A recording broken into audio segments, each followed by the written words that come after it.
কড়াইয়ের মধ্যে তেল দিলাম, বেগুন দিয়ে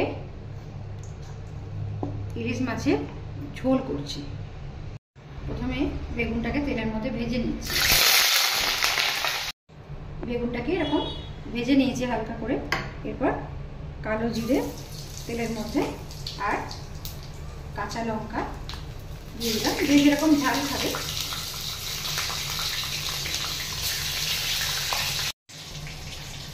এটা ফোড়নটা ভাজা হয়ে গেছে। এরপর জল দিয়ে দিলাম। মাছটা আমি ভেজে রেখেছিলাম, জলটা যখন ফুটছে আমি এই মাছগুলো এর মধ্যে দিয়ে দিলাম।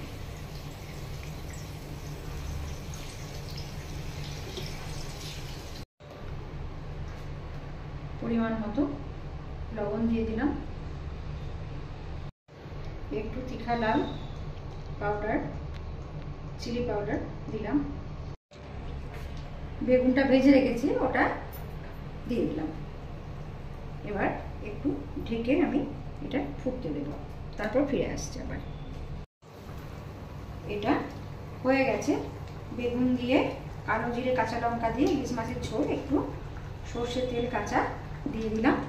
এটা হয়ে গেছে। এবার পরিবেশন করে দেখাবো। কালো জিরে কাঁচা লঙ্কা দিয়ে এরকম করে ইলিশ মাছের ঝোল বানিয়ে খেয়ে দেখবেন। যদি ভালো লাগে তো লাইক করবেন, কমেন্ট করবেন, শেয়ার করবেন, সাবস্ক্রাইব করবেন চ্যানেলটাকে। ভালো থাকবেন সবাই। Thank you.